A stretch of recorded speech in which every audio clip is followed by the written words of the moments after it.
नमस्कार दोस्तों, मैं सोना दादी स्वागत करती हूँ आपका जीनियस स्टडी क्लासेस पे। आज का हमारा टॉपिक है वर्क एंड एनर्जी। ये क्लास आरपीएससी, रीट, एस्टेट, सीटेट सभी के लिए बहुत इंपॉर्टेंट है क्योंकि ये टॉपिक है जो सभी एग्जाम्स में आता है। और ये टॉपिक मैं दो पार्ट्स में कराऊंगी। एक पार्ट है जो वर्क कार्य में होगा, सेकंड पार्ट होगा एनर्जी ऊर्जा का। दो पार्ट में कंप्लीट हो जाएगा और बहुत ही छोटे छोटे पार्ट्स हैं। ऐसा नहीं कि एक एक घंटे डेढ़ घंटे की क्लास है, क्योंकि मैंने जो नोट्स बनाए वो कंप्लीट एनसीईआरटी पे बेस्ड है। इन सारे एग्जाम्स में ये जो क्वेश्चन पूछे जाते हैं वर्क एनर्जी के, वो एनसीईआरटी की बुक में से ही एज इट इज आते हैं। समटाइम्स तो बुक के पीछे की जो एक्सरसाइज होती है उन्हीं में से क्वेश्चन आते हैं। तो मैं दो क्लास तो इसी की कराऊंगी और थर्ड क्लास करवाऊंगी जो एनसीईआरटी के क्वेश्चंस की कराऊंगी। तो वीडियो को एंड तक जरूर देखने का। ट्रस्ट मी, आपको एंड तक देखने पे लगेगा कि हाँ, वर्क की हमने जो क्लास की, कार्य की, वो पॉइंट टू पॉइंट हमने किए। कोई भी एक्स्ट्रा चीज हमने नहीं की और इसमें से अब कोई भी क्वेश्चन आ जाए तो आप 100% कर लेंगे। तो चलिए बढ़ते हैं हमारी क्लास की तरफ। कार्य कार्य एक्चुअली होता क्या है, देखिए।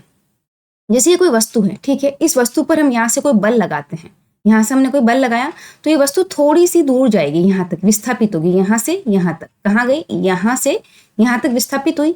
तो जब किसी वस्तु पर बल लगाया जाता है और उसमें विस्थापन होता है तो क्या होता है? कार्य। इसी को कार्य कहते हैं। देखिए पढ़ते हैं। जब किसी वस्तु पर बल लगाया जाए और उस बल की दिशा में वस्तु में विस्थापन हो जाए तो उस वस्तु पर कार्य किया माना जाता है। जरूरी नहीं उस बल की दिशा में हो, बल की दिशा के विपरीत भी समटाइम्स होता है। तो अगर इसमें विस्थापन हो, ये जरूरी है। मतलब जैसे आपने इस पर बल लगाया, ठीक है, और इसमें ये खसका ही नहीं, यहाँ से यहाँ तक कहीं नहीं गया, एज इट इज उसी जगह पे रहा, तो उसमें विस्थापन नहीं हुआ। एक जगह से दूसरी जगह कहीं नहीं गया, तो वो वहीं रहा, तो उसमें एक तरह से कार्य नहीं हुआ। बल लगाने के साथ उसमें विस्थापन भी जरूरी है, ये यहाँ से यहाँ तक। तो क्या हो गया कि जब हमने बल लगाया तो उसमें विस्थापन हुआ। विस्थापन को हमने एस कहा, डिस्प्लेसमेंट कहते हैं इंग्लिश में। बल, फोर्स, एफ लिखा है यहाँ पे। तो डब्ल्यू इज इक्वल टू क्या हुआ? F into S. एफ क्या है यहाँ पर? कार्य, सॉरी, एफ क्या है यहाँ पर? फोर्स, और एस क्या है यहाँ पर? डिस्प्लेसमेंट, और डब्ल्यू क्या है? कार्य। ठीक है। अब कार्य को किसमें मात्रक, किसका ऐसा ही मात्रक क्या है? जूल। बल का ऐसा ही मात्रक क्या है? न्यूटन है। और विस्थापन का ऐसा ही मात्रक क्या है? मीटर। एक्चुअली विस्थापन होता क्या है, देखिए मैं समझाती हूँ आपको। विस्थापन एक्चुअली क्या होता है कि अगर ये पॉइंट है, ठीक है, आप इस पॉइंट से आपको यहाँ इस पॉइंट पे जाना है, डन।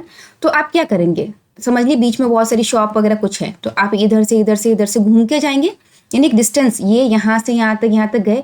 बट विस्थापन ये नहीं होता। विस्थापन मतलब इसके बीच में आप जो दुकानें, शॉप कुछ भी है, तो आप सोचिए, भूल जाइए, कुछ नहीं है। आप सीधा स्ट्रेट पॉइंट वहां से वहां तक डिस्टेंस देखिए, ये होती है विस्थापन। विस्थापन की एक दिशा होती है एक्चुअली। तो जो विस्थापन क्या होता है, वो एक पॉइंट से दूसरे पॉइंट पे या एक जगह से दूसरी जगह के बीच की दूरी होती है। जैसे हमने ये बॉक्स खिसकाया यहाँ तक, तो इसकी फिक्स, इसके बीच की दूरी, वो है विस्थापन। ठीक है। अब इस बॉक्स, ये यहाँ से हमने खिसकाना शुरू किया, पहले इसको यहाँ ले गए, यहाँ ले गए, यहाँ ले गए, फिर यहाँ लेके आए, तो विस्थापन एक्चुअली क्या हुआ? यहाँ से यहाँ तक, तो ये विस्थापन है। और ये जो इसने घुमा के यहाँ तक लाए, वो क्या है? दूरी है। तो दूरी और विस्थापन में अंतर होता है। होती तो एक तरह से वो दूरी है, पर स्ट्रेट दूरी, किसी एक वस्तु से दूसरी वस्तु या एक जगह से दूसरी जगह के बीच में जो स्ट्रेट दूरी है, उसी को हम विस्थापन कहते हैं। इसीलिए इसका मात्रक मीटर है। जैसे दूरी का मात्रक होता है, वैसे इसका मात्रक क्या होता है? मीटर। अब देखिए, बल और विस्थापन दोनों सदिश राशि। अब बहुत अच्छा क्वेश्चन है। देखो, ये जो वर्क है वो अदिश राशि। कैसे समझते हैं? जो बल है वो एक दिशा में लगता है, जैसे हमने यहाँ पे लगाया, ये यहाँ पे एक दिशा है, इस तरफ लगाया, पुल करेंगे तो इस तरफ लगाएंगे, पुश करेंगे तो इस तरफ लगाएंगे, तो एक दिशा है इसकी। विस्थापन भी हुआ, जो यहाँ से यहाँ इस तरफ हुआ, उसकी भी दिशा है। बट जो कार्य हो रहा है वो क्या है? एक अदिश राशि। उसका कोई भी दिशा नहीं होती। क्यों? क्योंकि इसमें केवल परिमाण होता है। परिमाण क्या है? मैग्नीट्यूड। मैग्नीट्यूड क्या है? कोई वैल्यू। चाहे 5 जूल का है, 10 जूल वर्क किया है, या 7 जूल वर्क किया है, 8 जूल वर्क किया है, उसको कहते हैं परिमाण, यानी मैग्नीट्यूड है उसका कुछ, पर उसमें कोई दिशा नहीं है। कितना वर्क हुआ हम बोलेंगे तो उसका मैग्नीट्यूड बोलेंगे या उसका परिमाण बोलेंगे कि 10 जूल हुआ है, बट उसकी दिशा नहीं होती। इसीलिए वर्क को क्या कहते हैं हम? अदिश राशि। याद रखना, बल और विस्थापन सदिश राशियां हैं, जो उसके फॉर्मूले में आती है। W is equal to F into S होता है। ये दोनों सदिश राशियां हैं, बट फिर भी वर्क क्या है? अदिश राशि। ये इंपॉर्टेंट है, क्वेश्चन अच्छा बनता है इसमें से। ठीक है, डन। आगे चलते हैं। अब देखिए, कार्य होने की शर्तें क्या है। हमने वर्क का फॉर्मूला क्या देखा? W is equal to F into S. मैं याद रखने के लिए W is equal to F S ही रखती हूँ मोस्टली। एफ एस मतलब बीच में कुछ नहीं है, मतलब यहाँ पे मल्टीप्लाई का साइन होता है, इजीली याद रहता है। W is equal to F S. ठीक है। अब इसमें कार्य करने की शर्त क्या? पहला, ये F यानी बल, यानी वस्तु पर कोई ना कोई बल लगना चाहिए, यह पहली शर्त। सेकंड क्या है? विस्थापन, यानी वस्तु का अपने मूल स्थान से विस्थापन होना चाहिए, यानी वस्तु एक जगह से दूसरी जगह पे विस्थापित होनी चाहिए, जानी चाहिए। अगर यहाँ पे बल लगा रहे हो पर वस्तु खिसक ही नहीं रही है तो वर्क नहीं हो रहा। वर्क तभी होगा जब आप बल लगा रहे हो और वस्तु एक जगह से दूसरी जगह पे जा रही है। ठीक है, तो दो शर्तें आपको समझ में आ गई। पहला, इसमें बल लगना चाहिए, दूसरा विस्थापन होना चाहिए। देखिए, अब अगर विस्थापन नहीं हो रहा, आप यहाँ पे बल लगा रहे हैं और यहाँ विस्थापन नहीं हो रहा है, ये एक ही जगह पड़ी है, तो क्या इसका मतलब क्या है कि विस्थापन क्या है, S बराबर 0 है। S बराबर 0 हुआ तो W क्या हुआ, F इंटू S की जगह 0 लिखेंगे तो वर्क क्या होगा, 0। तो स्पेशल केस क्या है कि अगर डिस्प्लेसमेंट 0 है, यानी विस्थापन अगर 0 है, तो कार्य क्या होगा, कोई कार्य नहीं होगा। ये क्वेश्चन आया हुआ है, इसीलिए मैंने यहाँ लिखा है। अगर डिस्प्लेसमेंट किसी वस्तु को बल लगाया जाए और उसका विस्थापन 0 रहे तो कार्य क्या होगा, कार्य नहीं होगा। कार्य W बराबर 0 होगा। पॉजिटिव, नेगेटिव, 0 ऐसे दिए गए होते हैं तो कार्य 0 होगा। एक याद रखिए, पता आपको एक इंटरेस्टिंग चीज बताती हूँ। फिजिक्स में क्या होता है कि जो फॉर्मूला है, ये क्या formula, W is equal to F into S. कभी कभी क्या होता है फिजिक्स में कि यहाँ इस घर से आप शुरू हुए, ये आपका घर है, यहाँ से आप गए, सब्जी ली, पिकनिक, कहीं पार्क में गए, कुछ और काम किया, कहीं कहीं भी काम करके वापस घर पे आ गए। अब अगर आपसे पूछा जाए कार्य क्या किया, तो वापस आप गए कहाँ, बताइए। यहाँ से यहाँ पूछा जाए तो आपने कार्य किया है, पर घर से वापस घर पे आए तो डिस्प्लेसमेंट क्या है, 0। एक तरह से घूम घाम के। अब इसकी डिस्टेंस देखिए, इतनी आपने ट्रेवल की, डिस्टेंस तो है पर डिस्प्लेसमेंट 0 है। इसी पॉइंट से शुरू किया, इसी पॉइंट पे एंड किया, तो डिस्प्लेसमेंट क्या है, 0। तो फिजिक्स के अकॉर्डिंग तो आपने कोई काम ही नहीं किया है, बट बायोलॉजिकली क्या है, बिकॉज आपकी मसल्स कुछ एनर्जी रिलीज करती है, वही एक तरह से वर्क होता है, तो वर्क डन हुआ है, बायोलॉजिकली हुआ। फिजिक्स मानेगा कि वर्क डन हुआ ही नहीं है क्योंकि डिस्प्लेसमेंट 0 है। ठीक है, फिजिक्स फॉर्मूले पे चलती है एक्चुअली। इंटरेस्टिंग चीज है ना, आगे चलते चलिए। तो अब देखते हैं नेक्स्ट क्या है, कार्य के प्रकार। एक्चुअली इसको कार्य के प्रकार नहीं कह सकते, कंडीशन है कार्य की, जैसे बल और विस्थापन का जो दिशा होता है इसके हिसाब से कार्य पॉजिटिव, नेगेटिव, 0 होता है। देखिए, इसमें फॉर्मूला लिखा हुआ है W is equal to F S cos theta. एक एग्जाम में आया हुआ इसलिए मैंने यहाँ पे लिखा है, हालांकि एनसीईआरटी में कॉस थीटा नहीं है लिखा हुआ कहीं पे, बट एग्जाम में फिर भी आया हुआ एक जगह पे। एक एग्जाम में आया इसलिए मैंने लिखा है कि आपको फॉर्मूला पता होना चाहिए। कॉस थीटा क्या है यहाँ पे, एफ एंड एस के बीच का कोण। कैसे समझते हैं आगे हम। देखिए, जैसे ये है धनात्मक कार्य। धनात्मक कार्य क्या होता है, ये गाड़ी है, एक समझिए गाड़ी है, ठीक है, इसको एक बच्चा इधर से खींच रहा है, इधर खींच रहा है, तो ये बल किस साइड में लग रहा है, इस डायरेक्शन में। और इसका विस्थापन भी, ये गाड़ी यहाँ से यहाँ तक आएगी, इसका विस्थापन भी किस दिशा में हो रहा है, एस। यानी दोनों की दिशा क्या है, एक। तो इनके बीच का कोण क्या है, ये जैसे यहाँ ये गाड़ी जा रही है, इसी के साथ में विस्थापन हो रहा है। तो अगर थोड़ा सा विस्थापन की दिशा थोड़ी इस साइड में होती है, इधर होती है, तो इसके बीच में कुछ ये ऐसे होता है विस्थापन, तो इनके बीच में कुछ ना कुछ यहाँ पे एंगल बनता है, यहाँ और यहाँ। ये नहीं है, दोनों की दिशा एक है तो इसके बीच में कोई एंगल नहीं एक तरह से। तो ये जो एंगल है वो 0 होता है यहाँ पर। नहीं भी आप लर्न करें तो चलेगा, इतना डीपली नहीं आया हुआ, सिर्फ ये वाला आया हुआ है। आप ये याद रखिए ओनली कि बल और विस्थापन की दिशा जब सेम टू सेम हो, उसी दिशा में हो जिस दिशा में बल लग रहा है, तो कार्य क्या होगा, धनात्मक होगा। इतना सा याद रखिए। जैसे एग्जाम्पल क्या है, ट्रॉली को आगे की तरफ धकेलना। जैसे ये देखिए, ट्रॉली को हमने आगे की तरफ धकेला, pulling a box in a forward direction, डिब्बे को आगे दिशा में खींचना।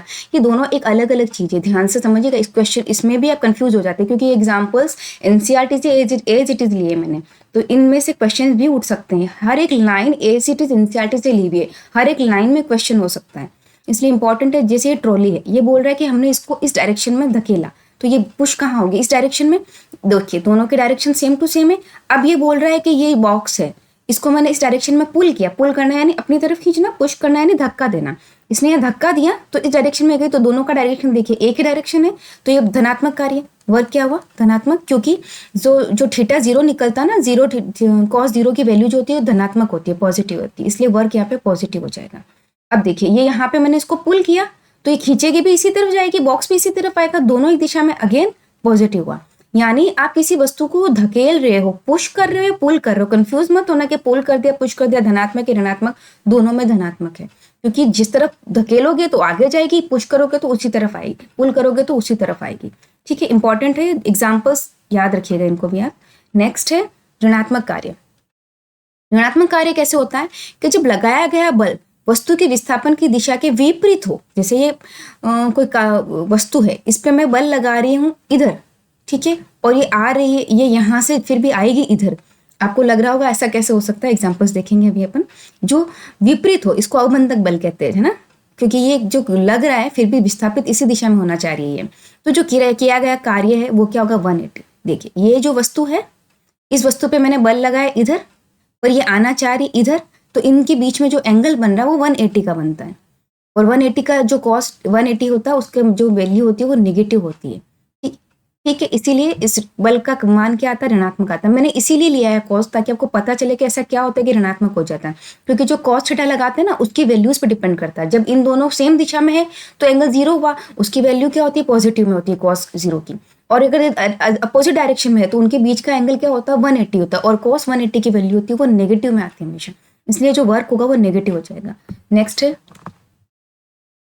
इसके एग्जांपल्स देखते हैं। मैंने कहा ना आपका एग्जांपल आपको लग रहा होगा ऐसा कैसे हो रहा है, चलती हुई वस्तु पर घर्षण बल लगना। अब मेरी बात सुनिए, ये जैसे सरफेस है, ठीक है, आप इस साइड में चल रहे हो और घर्षण बल आपको इस तरफ खींचेगा। घर्षण बल क्या किस में ज्यादा होता है, जिसमें खुरदरी सतह। एक्चुअली घर्षण बल होता क्या है, आपके मूवमेंट को, मतलब आपकी गति को विपरीत दिशा में लगता है, उसको रोकने की कोशिश करता है घर्षण बल एक तरह से। जैसे आप चल रहे हैं, आपने खुरदरी सतह पर एक बॉल फेंकी, वो धीरे धीरे जाएगी क्योंकि उस बॉल को आपने फेंका है, पर उसको रोकने की कोशिश करेगी। रोकने की कोशिश तो कर रहा है, वो बल लग रहा है घर्षण बल, पर फिर भी जाएगी तो आगे की दिशा में ना, लग तो विपरीत दिशा में रहा, फिर भी जा रही है वो। ठीक है, तो ये क्या है, घर्षण बल है। और जबकि चिकनी सतह पे डालोगे तो उसमें खुरदरापन नहीं होता, तो घर्षण बल कम होता है उसमें, फटाक से चली जाएगी उसको फेंकते ही। इस ये होता है घर्षण बल, याद रखिएगा, ये इंपॉर्टेंट एग्जाम्पल है, ये आया हुआ क्वेश्चन से। मैं आपको साथ साथ ये भी बता रही हूँ कि कौन कौन से क्वेश्चन आए हुए हैं। तो ये आया हुआ, ये इसमें कार्य कैसा होगा, क्वेश्चन ये आया था, चलती हुई वस्तु पर घर्षण बल लगता है तो जो कार्य है वो कौन सा होगा, कार्य ऋणात्मक होगा, क्योंकि हम घर्षण बल इस तरफ लगेगा और हम बॉल इधर से फेंक रहे तो वो इस तरफ जाएगी। ठीक है, ये घर्षण बल इस तरफ लगेगा। याद रखिएगा, घर्षण बल के रिगार्डिंग ये कार्य नेगेटिव हो रहा है। अगर मैंने जो बल लगाया ना इसको फेंकने के लिए, इसके रिगार्डिंग में देखूंगी तो वो कार्य फिर पॉजिटिव ही है। घर्षण बल के रिगार्डिंग क्या कौन सा कार्य है, ये नेगेटिव कार्य है। ठीक है, अब सेकंड उसका एग्जांपल है applying brake in moving vehicle, यानी चलते हुए वाहन में ब्रेक लगाना। अब ये वाहन है, ये चल रहा है इस तरफ, अगर मैं ब्रेक लगाऊंगा तो वो इस तरफ रुकने की कोशिश करेगी, तो ये अपोजिट डायरेक्शन में ब्रेक इस तरह, ब्रेक लगा के इसको रोकना इधर है जबकि चल इधर रही थी, तो अपोजिट डायरेक्शन हो गया। ये भी एग्जांपल है W equal to negative work का। नेक्स्ट है जीरो वर्क, शून्य कार्य है। इसमें क्या होता है, देखो शून्य कार्य कब होता है, एक तो होता है जब डिस्प्लेसमेंट जीरो हो, यानी हम बल लगा रहे हैं बट विस्थापन नहीं हो रहा है। सेकंड क्या है कि हम बल लगा रहे हैं बट विस्थापन और बल एक दूसरे के परपेंडिकुलर हो। कैसे, देखिए जैसे हम बल इधर लगा रहे हैं, ये विस्थापन हो रहा है और हम बल लगा रहे हैं ऊपर से, तो इन दोनों के बीच में ये वस्तु है, वस्तु का विस्थापन इस दिशा में हो रहा है पर हम बल लगा रहे हैं यहां से, ये तो ये दोनों क्या है, एक दूसरे के लंबवत है। इसमें कौन सा एंगल बन रहा है, 90 डिग्री का।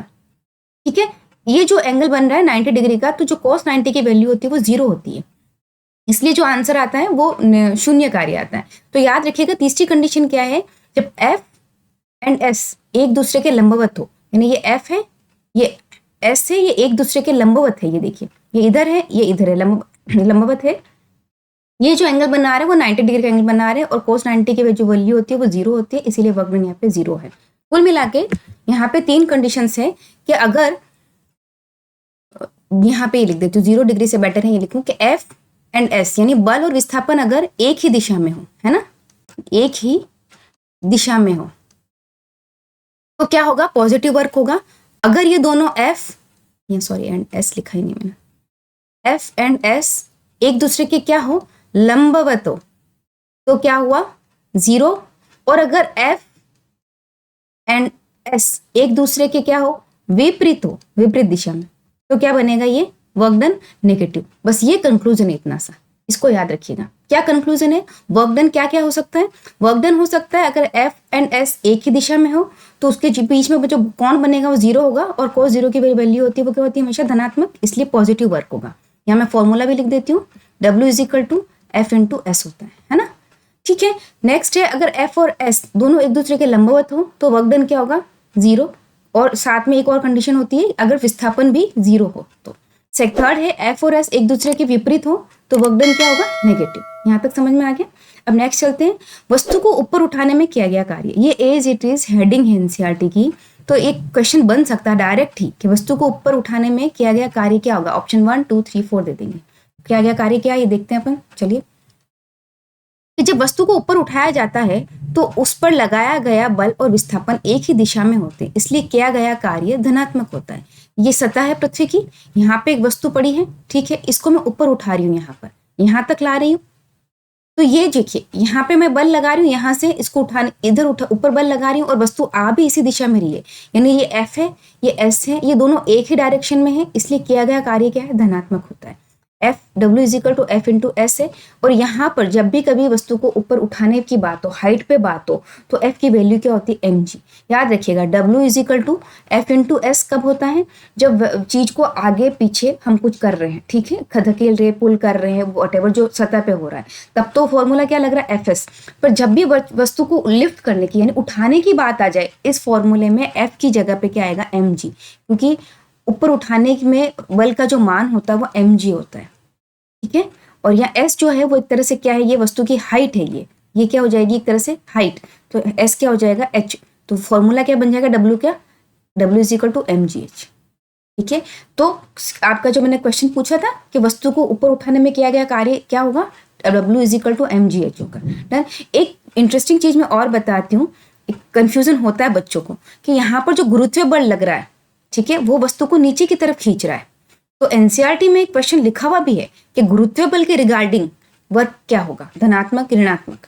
तो इसमें देखिए, अगर मैं इस बल की बात करूं जो वस्तु को ऊपर उठा रहा है, यानी जो वस्तु को ऊपर उठा रहा है, इस बल की बात करूं तो ये ऊपर उठाना बल और उसका जो विस्थापन है दोनों एक ही दिशा में हो रहा है, तो ये दोनों क्या हो रहा है, धनात्मक कार्य। बट अगर नीचे की बात करूं, जो गुरुत्वाकर्षण बल है यहाँ से वो वस्तु को नीचे खींच रहा है, पर वस्तु को कहाँ गई, ऊपर, तो ये एक दूसरे के अपोजिट हो गए ना, वस्तु गई है ऊपर पर गुरुत्वाकर्षण बल जो खींच रहा है वो नीचे खींच रहा है।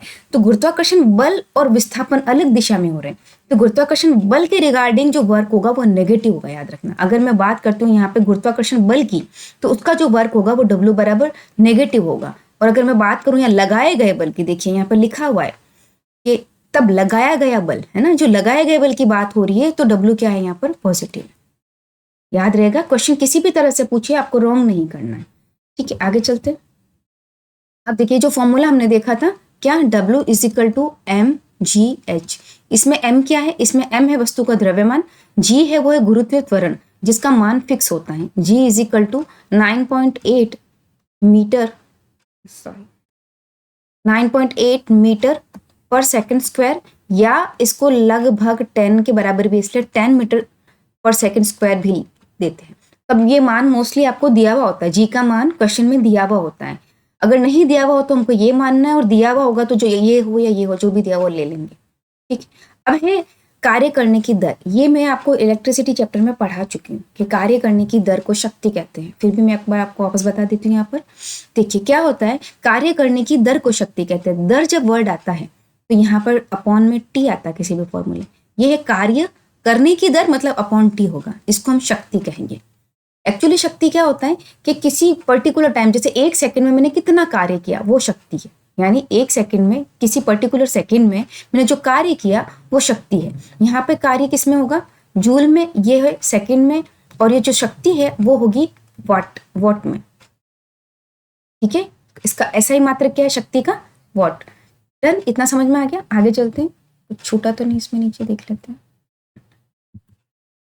देखिए अब एक क्वेश्चन है, ये एनसीईआरटी के लिए लिया हुआ क्वेश्चन है, ये एज इट इज मैंने एनसीईआरटी से लिया, इसमें कॉन्सेप्ट आपको समझाना था ये वाला, इसलिए मैंने लिया है क्वेश्चन। इसमें क्या कॉन्सेप्ट है, भार पर। इसमें 2 लड़कियां जिसमें प्रत्येक का भार क्या है, 400 न्यूटन। देखिए या केजी नहीं है, या न्यूटन लिखा, भार के लिए क्या लिखा है, न्यूटन। क्यों लिखा देखते हैं, वो एक रस्से पर 8 मीटर की ऊंचाई पे चढ़ती है, यानी यहाँ से यहाँ 8 मीटर की ऊंचाई पे जा रही है, ऊंचाई पे जा रही है, हाइट की बात हो रही है, यानी यहाँ वर्क जो होगा वो mgh होगा। क्यों हम वर्क निकाल रहे हैं, क्योंकि इसने एक्चुअली हमको पूछा है शक्ति के बारे में। इन्होंने पूछा है कि ये दोनों लड़कियां, इनका भार करने, ये फिक्स है, 8 मीटर की ऊंचाई पे चढ़ती हैं। अब एक ये कार्य करने के लिए 20 सेकंड का टाइम लेती है और एक 50 सेकंड का टाइम लेती है, तो इनकी शक्ति कितनी है वो हमको निकालनी है। तो शक्ति निकालने के लिए क्या करेंगे, क्योंकि P इज इक्वल टू क्या होता है, W/T, तो हमको W की वैल्यू चाहिए होगी। T एक 20 सेकंड है, एक 50 सेकंड हम निकाल लेंगे। तो देखिए W, क्योंकि ये हाइट पे जा रहे हैं, तो W इज इक्वल टू क्या होगा, mgh। ये m क्या है, द्रव्यमान, g क्या है, गुरुत्व त्वरण, h क्या है, हाइट। हाइट इन्होंने दी है 8 मीटर, ये हमारे पास है। अब ये mg है, ये टोटल क्या है, f। इसको यहाँ पर भार कहा है, क्योंकि जो भार होता है हमारा, हम पृथ्वी पर हमारा जितना फोर्स लग रहा है वही हमारा भार है, और वो हमेशा न्यूटन में होता है। याद रखिएगा, कहीं पर भी भार लिखा हुआ आ रहा है, न्यूटन आ रहा है, यानी f की बात हो रही है। इन्होंने टोटल दे दिया m और g साथ में। अगर ये हमें यहाँ पर हमारा मास देते किलोग्राम में, तो हम यहाँ पे g ऐड करते। ये हमें अगर हमारा मास देते हैं यहाँ पर किलोग्राम में, तो हम g मल्टीप्लाई करते हैं यहाँ पर, सॉरी, नहीं मल्टीप्लाई करते, बट इन्होंने हमको F की वैल्यू दी है, यानी टोटल भार पृथ्वी पर हम जो अपना फोर्स लगा रहे हैं वो हमारा भार है और वो न्यूटन में होता है। एक्चुअली ये करेक्ट है। आपको लग रहा होगा भार तो किलोग्राम में होता नहीं, जो आप बोल रहे हो वो आपका मास है। आप 50 kg के हो, ये आपका मास है, ये आपका द्रव्यमान है, वो आपका भार नहीं है। भार में हमेशा गुरुत्व त्वरण मल्टीप्लाई होता है, वो आपका भार होता है। तो अगर आप 50 kg के हैं तो वो आपका क्या है, द्रव्यमान है। भार आपका क्या हुआ, उसमें 10 मल्टीप्लाई कर दो गुरुत्व त्वरण को, यानी 500 किलोग्राम, वो आपका क्या होगा, भार होगा।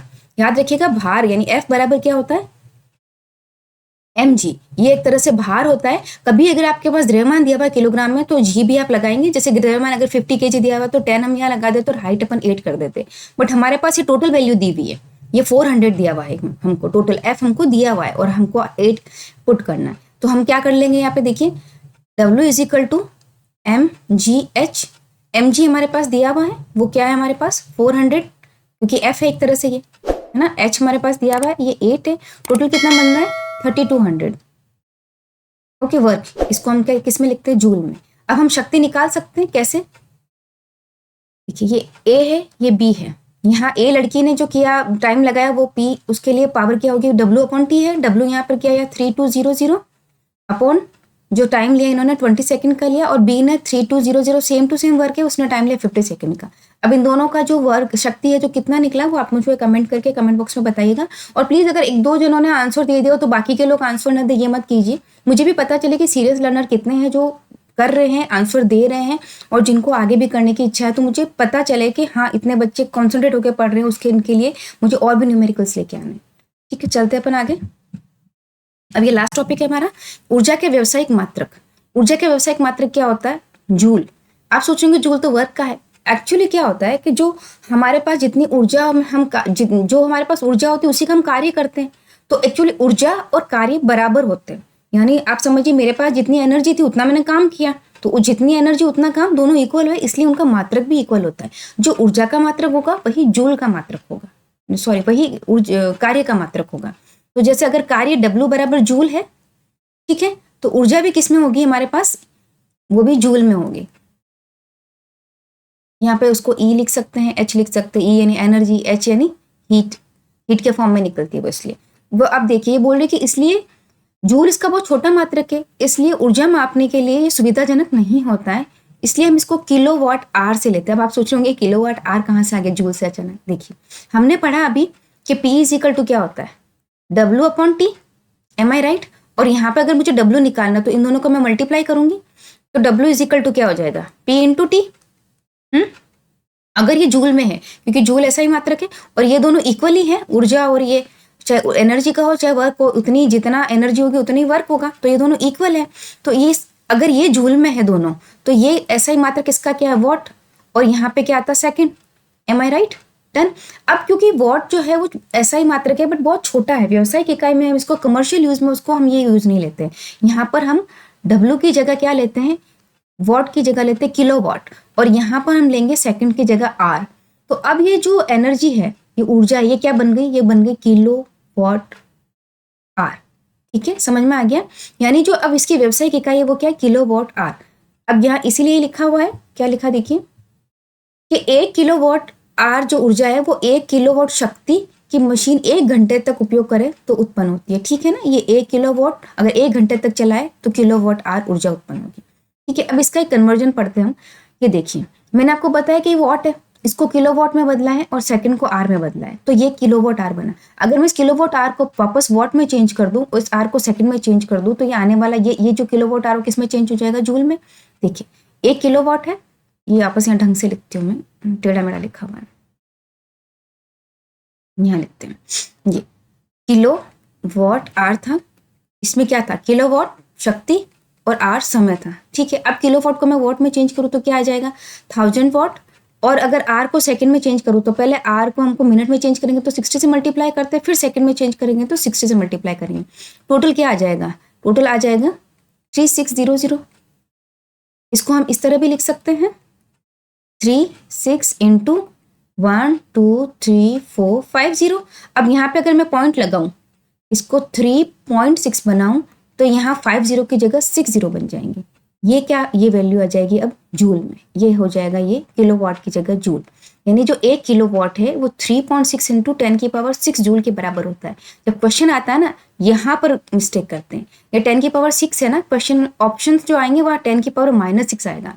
तो अगर आपको कन्वर्जन एक बार देखा हुआ है तो आपको पता रहेगा कि -6 नहीं, यहाँ पर +6 है, 10⁶ आता है। याद रखिएगा, सेम वैल्यू तो 3.6 दे देंगे, बट 10⁶ और एक ऑप्शन कर देंगे 10⁻⁻6। तो ये क्वेश्चन आया हुआ है और ऑप्शन भी यही आया हुआ है, इसलिए बता रही हूँ। ठीक है, अब जो बिल यूनिट है वो किलोवाट आर में नापी जाती है, यानी 1 किलोवाट आर है उसी को हम 1 यूनिट कहते हैं। यानी 1 किलोवाट आर की कोई वस्तु 1 किलोवाट वस्तु अगर 1 घंटे तक चलती है तो वो 1 यूनिट बनाती है, क्योंकि वो 1 किलोवाट आर के बराबर होती है। ठीक है, अब एक लास्ट क्वेश्चन है, मैं चाहती हूँ ये आप इसका आंसर मुझे कमेंट बॉक्स में दे। इसका हिंट मैं आपको दे देती हूँ। ये बोला कि 60 वॉट का एक विद्युत बल्ब 6 घंटे तक उपयोग में लिया तो बल्ब द्वारा एक दिन में खर्च की गई ऊर्जा के यूनिटों का परिकलन कीजिए। यूनिट निकालना यानी किलोवाट आर निकालना आपको, यानी यहाँ पर क्या होगा, किलोवाट होगा और यहाँ पे क्या होगा, आर होगा। अब ये तो आपको पता है कि 6 आवर्स दिया हुआ है, अब यहाँ पे वॉट दिया हुआ है, उसको आपको किलोवाट में चेंज करके यहाँ लिखना है और इसका आंसर क्या आता है कमेंट बॉक्स में कमेंट करना है मुझे। ठीक, आज के लिए बस इतना ही, मिलते हैं अगली क्लास में। हम अगली क्लास में हम ऊर्जा करेंगे और ऊर्जा को उसी एक ही क्लास में कंप्लीट कर लेंगे। और जैसे मैंने आज पॉइंट टू पॉइंट बताया है और सारे क्वेश्चंस के हिसाब से ही बताया है, तो क्वेश्चन आने के मैक्सिमम चांसेस रहते हैं नोट से। कोई फालतू बकवास, कोई फालतू बात, बहुत सारा लंबा 1.5-2 घंटे का लेसन मैंने नहीं किया है। मैंने पॉइंट टू पॉइंट आपको उतना ही बताया जितनी नीड है आप लोगों को। तो इस चैनल को सब्सक्राइब कीजिएगा और बेल आइकन जरूर दबाइएगा ताकि मेरे न्यू वीडियोस जो आए उसका अपडेट आपको मिलता रहे। और चैनल वीडियो को लाइक करें, सब्सक्राइब करें। थैंक यू, आज के लिए बस इतना ही, मिलते हैं अगली क्लास में एनर्जी के साथ। तब तक के लिए धन्यवाद।